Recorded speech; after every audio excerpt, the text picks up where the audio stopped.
Bab 2524. Sampai jumpa di kehidupan selanjutnya.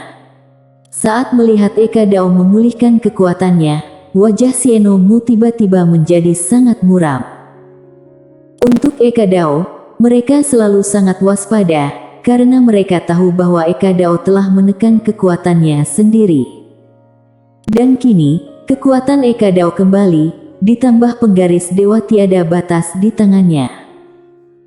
Dia tidak mengkhawatirkan hidup dan mati Mileye, tapi hidup dan mati seluruh dunia tengah.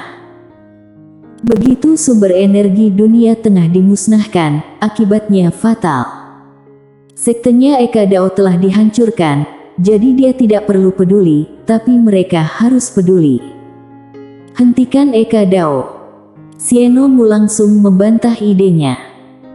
Sekarang Eka Dao tidak peduli, kalau menghentikannya, kalau dia menjadi gila dan memukulinya, itu akan memalukan. Segera, Xieno Mu menoleh untuk melihat Mileye di kejauhan. Bagaimana kalau Mileye menghilang? Setelah memikirkan ini, mata Xieno Mu perlahan menjadi dingin. Di kejauhan, Mileye dengan erat memegang pedang biru gaib di tangan kanannya. Aura garis darah di sekujur tubuhnya masih melambung tinggi. Tapi dibandingkan dengan aura Eka Dao saat ini, sepertinya sangat lemah. Eka Dao memandang Mileye di kejauhan, perlahan mengepalkan tangan kanannya, tanpa basa-basi, langsung saja meninju. Di kejauhan, Mileye tiba-tiba menghunus pedangnya dan menebas. Bang!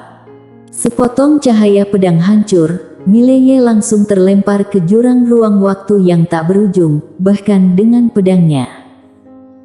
Meski pukulan ini hanya ditujukan pada Mileye, dunia sekitarnya langsung menjadi ilusi saat ini. Pada saat ini, kepala naga besar tiba-tiba muncul di kedalaman langit berbintang, menatap Eka Dao di bawah, dan ada paksaan yang menakutkan dalam suaranya. Tuan Maha Tinggi Eka, apakah kamu menghancurkan dunia ini? Jalur spiritual super. Naga raksasa di depannya adalah kepala dari 36 jalur spiritual, naga spiritual. Eka Dao menatap naga spiritual dengan dingin. Hari ini, aku hanya membunuh satu orang. Tuan Maha Tinggi naga spiritual, jangan menggangguku. Setelah suara itu terdengar, dia melihat ke arah Mileye di kejauhan. Tanpa omong kosong, dia meninju lagi. Di kejauhan, di jurang ruang waktu yang tak berujung, Mileye tiba-tiba maju selangkah dan menebas dengan pedangnya. Satu pedang memotong masa lalu, satu pedang memotong saat ini, satu pedang merenggut masa depan. 3 pedang dalam satu. Bang! Begitu pedang Mileye jatuh, 3 cahaya pedang meledak dari depannya. Mileye mundur lagi. Apalagi setelah dia berhenti kali ini, tubuh fisiknya menghilang tanpa suara. Tidak bisa menangkisnya. Eka Dao menatap Mileye yang jiwanya agak ilusi. Aku tahu latar belakangmu tidak sederhana, kenapa kamu tidak panggil seseorang? Di kejauhan, Mileye tiba-tiba merentangkan kedua telapak tangannya, dan pedang biru gaib sedikit gemetar. Detik berikutnya jiwanya langsung terbakar. Membakar jiwa.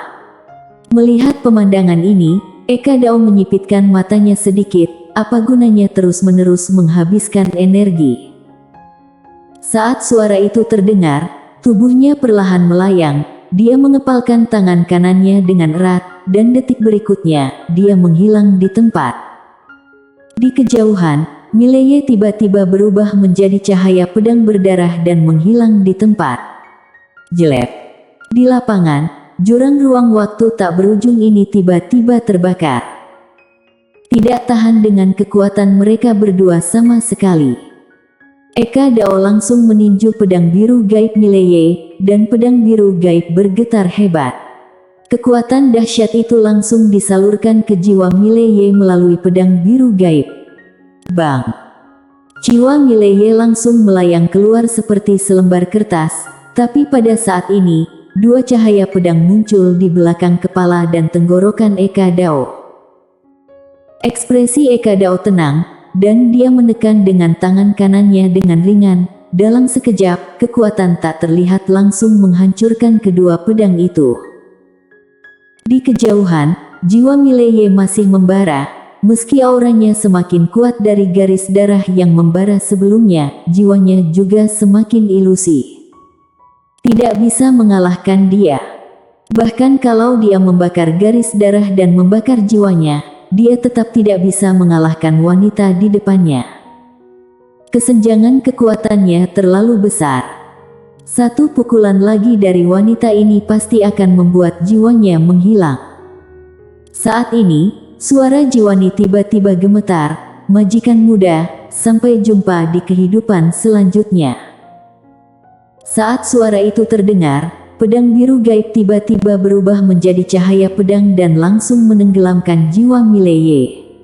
Detik berikutnya, pedang biru gaib mengeluarkan energi mengerikan yang menyebar dari jiwa Mileye. Melahap pedang biru gaib.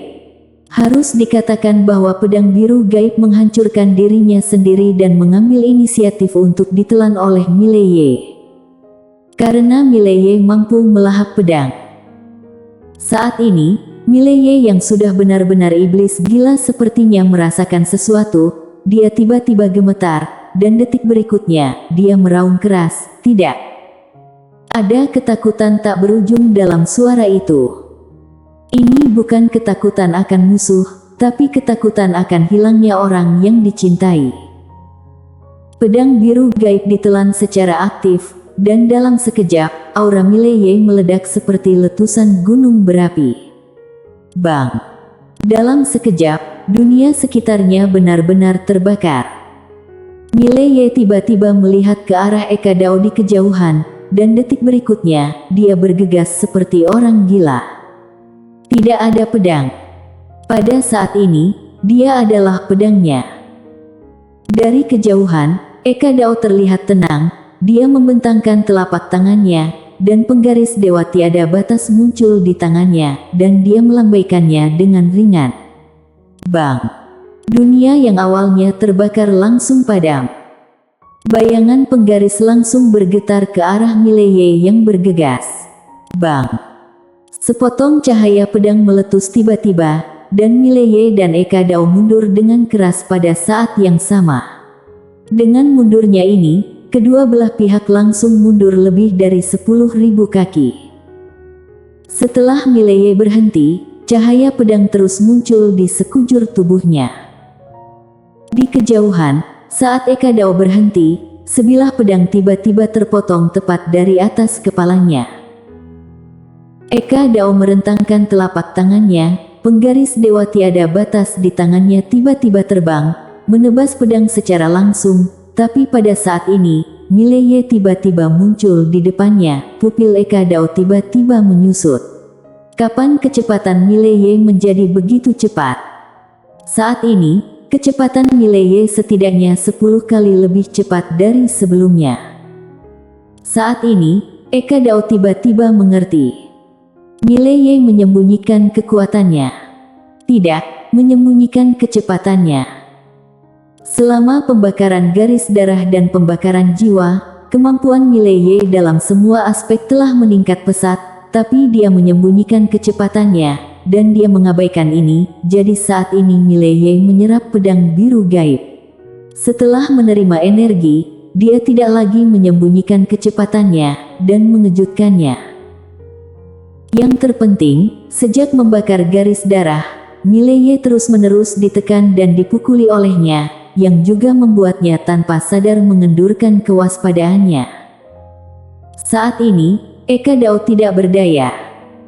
Mileye membuat pedang dengan tangan kanannya dan menusuk langsung ke perut Eka Dao. Bang! Di mata semua orang, tubuh fisik Eka Dao langsung hancur. Tapi di saat yang hampir bersamaan, Eka Dao menunjuk ke mata Mileye. Jelek. Keduanya mundur pada saat bersamaan. Ketika Mileye berhenti, matanya hilang. Tidak hanya itu, jiwanya sangat ilusi hingga hampir transparan. Di kejauhan, tubuh fisik Eka Dao hancur. Tidak hanya itu, ada juga pedang yang tertancap di tubuhnya. Meski bukan pedang biru gaib, tapi Mileye menggunakan satu pedang penentu jiwa. Satu pedang penentu jiwa ini langsung menekan jiwa Eka Dao. Di kejauhan, mata Eka Dao berkilat ganas, tanpa batas. Suara itu terdengar, penggaris dewa tiada batas di atas kepalanya tiba-tiba jatuh, lalu tenggelam ke dalam tubuhnya. Bang! Aura menakutkan meletus langsung di tubuh Eka Dao, dan detik berikutnya, pedang di jiwanya mulai menghilang sedikit demi sedikit. Di kejauhan, jiwa Mileye juga ilusi, dan dia tidak berani melakukannya lagi, karena jiwanya sekarang dalam keadaan lebih lemah dari Eka Dao, dan dia juga mulai memulihkan jiwanya.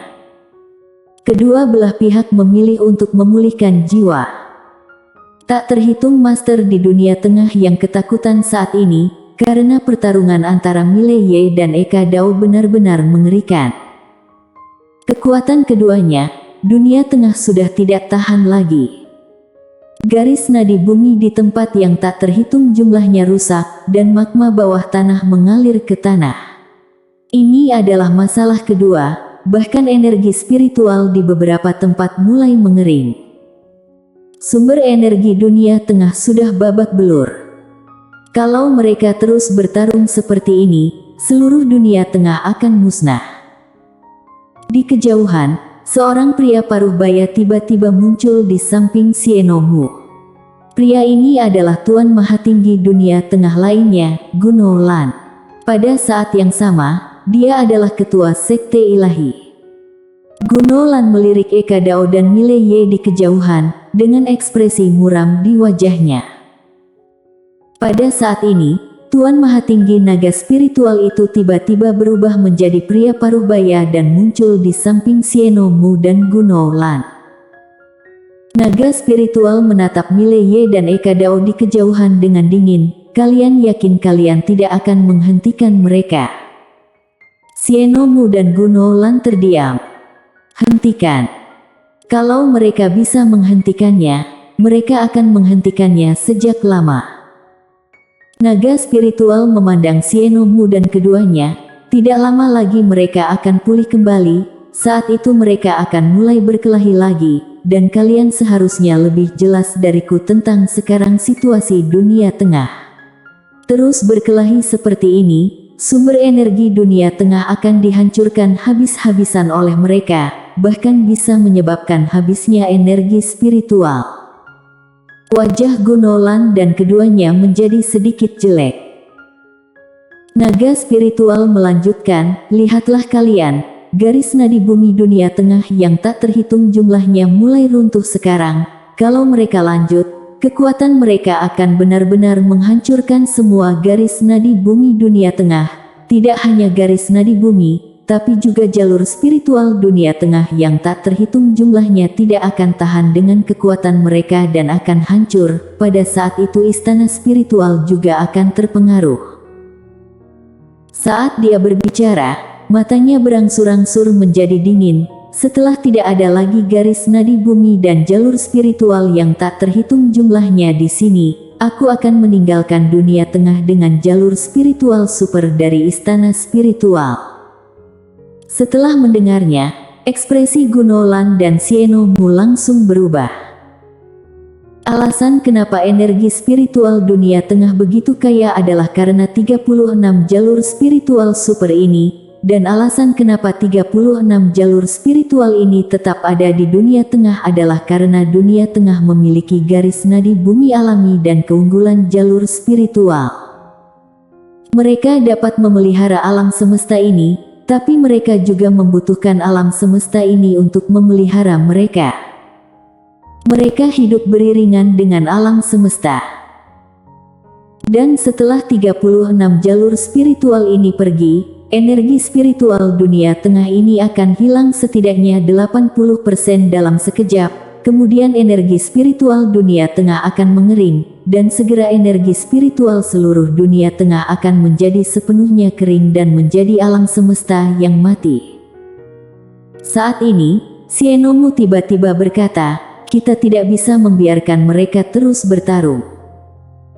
Gunolan menatap Xiaomu, dan Xiaomu menatap Eka Dao dan Mileye, tanpa ekspresi, salah satu dari mereka harus mati. Setelah hening sejenak, Gunolan bertanya, siapa yang mati?